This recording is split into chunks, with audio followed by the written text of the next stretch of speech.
Hello student, ಈ ಒಂದು ವಿಡಿಯೋದಲ್ಲಿ ನಾವು ನಿಮ್ಮ ಉದ್ಯಮಶೀಲತೆ ಅಭಿವೃದ್ಧಿ ಮೇಲೆ ಬರುವಂತಹ ಕಾರ್ಯ ಅಥವಾ ಉದ್ದೇಶದ ಮೇಲೆ ಯಾವುದೇ ಪ್ರಶ್ನೆ ಕೇಳಿದಾಗ ಹೇಗೆ ಉತ್ತರ ಬರೀಬೇಕು ಅನ್ನೋದ್ರ ಬಗ್ಗೆ ನೋಡೋಣ. ಸೊ ಮೊದಲಿಗೆ ಒಂದು 3 ಎಕ್ಸಾಂಪಲ್ ಪ್ರಶ್ನೆಗಳನ್ನ ತಗೊಂಡಿದ್ದೀನಿ. DIC ಜಿಲ್ಲಾ ಕೈಗಾರಿಕಾ ಕೇಂದ್ರ ಕಾರ್ಯಗಳನ್ನು ವಿವರಿಸಿರಿ ಅಥವಾ ಉದ್ದೇಶಗಳನ್ನು ವಿವರಿಸಿರಿ. ಸಿಡ್ಬಿಯ ಕಾರ್ಯಗಳನ್ನು ವಿವರಿಸಿರಿ ಅಥವಾ ಉದ್ದೇಶಗಳನ್ನು ವಿವರಿಸಿರಿ. ಸಿಡಾಕ್ನ ಕಾರ್ಯ ತಿಳಿಸಿ ಅಥವಾ ಉದ್ದೇಶಗಳನ್ನ ತಿಳಿಸಿ. ಯಾವುದೇ ಸರ್ಕಾರಿ ಸಂಸ್ಥೆಯಾಗಿರಲಿ, ಉದ್ಯಮಗಳಿಗೆ ಸಹಾಯ ಮಾಡೋದಕ್ಕೋಸ್ಕರ ಅವುಗಳನ್ನು ಸ್ಥಾಪನೆ ಮಾಡಿದ್ದಾರೆ. ಅವುಗಳ ಕಾರ್ಯ ಮತ್ತು ಉದ್ದೇಶ ಒಂದೇ ರೀತಿ ಇರುತ್ತೆ. ಎಲ್ಲದರದ್ದು ಕಾರ್ಯ ಉದ್ದೇಶ ಕಾಮನ್ ಆಗಿ ಒಂದೇ ರೀತಿ ಇರುತ್ತೆ. ಸೊ ಈ ಕೆಳಗಡೆ ಕೊಡುವಂತಹ ಪಾಯಿಂಟ್ ನ ನೀವು ನೆನಪಿಟ್ಟುಕೊಂಡು ಯಾವುದಕ್ಕಾದ್ರೂ ಕಾರ್ಯ ಉದ್ದೇಶಕ್ಕೆ ಬರೀಬಹುದು. ಮೊದಲನೇ ಪಾಯಿಂಟ್, ಉದ್ಯಮ ಸಾಹಸಿಗಳಿಗೆ ತರಬೇತಿ ನೀಡುವುದು. ಪ್ರತಿಯೊಂದು ಸಂಸ್ಥೆ ಭಾರತದಲ್ಲಿ ಸರ್ಕಾರ ಸ್ಥಾಪನೆ ಮಾಡಿರೋದು ಉದ್ಯಮ ಸಾಹಸಿಗಳು ಅಂದ್ರೆ ಉದ್ಯಮವನ್ನ ಪ್ರಾರಂಭಿಸೋದಕ್ಕೋಸ್ಕರ ಇಚ್ಛಿಸ್ತಾರಲ್ಲ, ಅವರಿಗೆ ಯಾವ ರೀತಿ ಉದ್ಯಮ ಸ್ಥಾಪನೆ ಮಾಡಬೇಕು, ಹೇಗೆ ಉದ್ಯಮಕ್ಕೆ ಬಂಡವಾಳ ಸಂಗ್ರಹಿಸಬೇಕು, ಯಾವ ರೀತಿ ಕಾರ್ಯಚಟುವಟಿಕೆಗಳನ್ನ ನಡೆಸಬೇಕು, ಯಾವ ರೀತಿ ಮಾರುಕಟ್ಟೆಯಲ್ಲಿ ಪ್ರಚಾರ ಕೈಗೊಳ್ಳಬೇಕು, ಇವುಗಳ ಕುರಿತಾಗಿ ತರಬೇತಿ ನೀಡುತ್ತೆ. ಯಾವುದೇ ಸಂಸ್ಥೆ ಆಗಲಿ ಅದರ ಮೊದಲನೇ ಕೆಲಸ ಉದ್ಯಮ ಸಾಹಸಿಗಳಿಗೆ ಸರಿಯಾಗಿ ತರಬೇತಿಯನ್ನ ಕೊಡುವುದು. ಹೇಗೆ ಉದ್ಯಮವನ್ನ ಪ್ರಾರಂಭಿಸಬೇಕು, ಹೇಗೆ ನಡೆಸಬೇಕು, ಹೇಗೆ ಅದರಿಂದ ಆದಾಯ ಗಳಿಸಬೇಕು ಅನ್ನೋದ್ರ ಬಗ್ಗೆ ತರಬೇತಿ ನೀಡುವುದಾಗಿರುತ್ತೆ.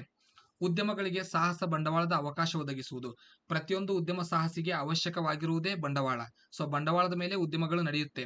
ಪ್ರತಿಯೊಂದು ಸಂಸ್ಥೆ ತನ್ನ ವಿಧದಲ್ಲಿ ತನ್ನಗೆ ಅವಕಾಶಕ್ಕೆ ತಕ್ಕಂತೆ ಉದ್ಯಮಗಳಿಗೆ ಬಂಡವಾಳದ ವ್ಯವಸ್ಥೆಯನ್ನು ಮಾಡಿಕೊಡುತ್ತೆ. ಅಂದ್ರೆ ಪ್ರತಿಯೊಂದು ಸರ್ಕಾರಿ ಸಂಸ್ಥೆಯ ಮೊದಲನೇ ಕೆಲಸ ತರಬೇತಿ ನೀಡೋದು, ಎರಡನೇ ಕೆಲಸ ಉದ್ಯಮಗಳಿಗೆ ಬಂಡವಾಳ ವ್ಯವಸ್ಥೆ ಮಾಡಿಕೊಡುವುದು.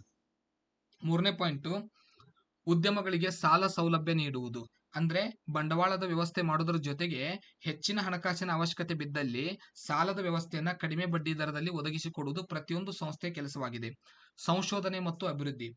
ಭಾರತದಲ್ಲಿನ ಮಾರುಕಟ್ಟೆಯ ಬಗ್ಗೆ ಸಂಶೋಧನೆ ಮಾಡಿ ಯಾವ ವಸ್ತುಗೆ ಹೆಚ್ಚು ಬೇಡಿಕೆ ಇದೆ, ಅದರ ಉತ್ಪಾದನೆಗೆ ಯಾವ ರೀತಿ ಅಭಿವೃದ್ಧಿ ತಂತ್ರಗಳನ್ನ ರೂಪಿಸಬೇಕು ಅನ್ನೋದನ್ನ ಎಲ್ಲ ಸಂಸ್ಥೆಗಳು ತಿಳಿಸುತ್ತೆ. ಮಾರುಕಟ್ಟೆ ವಿಸ್ತರಣೆಗೆ ಅವಕಾಶ. ಈಗ ಆಲ್ರೆಡಿ ಪ್ರಾರಂಭವಾಗಿರುವಂತಹ ಸಂಸ್ಥೆಗಳು ಏನಿರ್ತವೆ, ಉದ್ಯಮಗಳು ಏನಿರ್ತವೆ, ಅವುಗಳಿಗೆ ಭಾರತದಲ್ಲಿ ಮಾರುಕಟ್ಟೆ ವಿಸ್ತರಣೆ ಮಾಡೋದಕ್ಕೆ ಅವಕಾಶ ಕೊಡ್ತಾರೆ.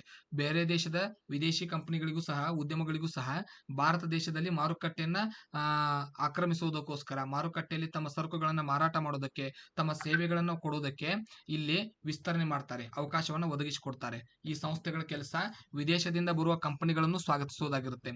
ಉದ್ಯಮ ಅಭಿವೃದ್ಧಿಗೆ ಸಹಾಯ ನೀಡುವುದು. ಸೊ ಉದ್ಯಮಗಳು ತಮ್ಮ ಸಂಸ್ಥೆಯನ್ನು ಅಭಿವೃದ್ಧಿ ಪಡಿಸೋದಕ್ಕೆ ಏನಾದ್ರೂ ಸಹಾಯ ಪಡೆಯುವುದಿದ್ರೆ ಈ ಸಂಸ್ಥೆಗಳ ಮೂಲಕ ತಮ್ಮ ಎಲ್ಲ ಇವುಗಳನ್ನ ಸಹಾಯವನ್ನ ಪಡ್ಕೋಬಹುದು. ಕೌಶಲ್ಯ ಭರಿತ ಕಾರ್ಮಿಕರ ವ್ಯವಸ್ಥೆ. ಪ್ರತಿಯೊಂದು ಉದ್ಯಮ ಸಂಸ್ಥೆ ನಡೆಯೋದೇ ಅಲ್ಲಿಯ ಕಾರ್ಮಿಕರ ಕೌಶಲ್ಯದಿಂದ. ಸೊ ಕಾರ್ಮಿಕರಿಗೆ ತರಬೇತಿಗಳನ್ನು ನೀಡಿ ಅವರನ್ನ ಕೌಶಲ್ಯ ಭರಿತರನ್ನಾಗಿ ಮಾಡೋದು. ಸೊ ಅವರಿಗೆ ಕಾರ್ಮಿಕರಿಗೆ ಉದ್ಯಮದಲ್ಲಿ ಹೇಗೆ ಕೆಲಸ ಮಾಡ್ಬೇಕು ಅನ್ನೋದನ್ನ ಪ್ರಾಕ್ಟಿಕಲ್ ಆಗಿ ಟ್ರೈನಿಂಗ್ ಕೊಟ್ಟು ಅವರನ್ನ ತಯಾರು ಮಾಡ್ತಾರೆ, ಉದ್ಯಮಗಳಿಗೆ ಹೋಗೋದಕ್ಕೆ ತಯಾರು ಮಾಡ್ತಾರೆ. ಉದ್ಯಮ ಸಾಹಸಿಗಳಿಗೆ ಕಲಿಕೆಗೆ ಸಹಾಯ.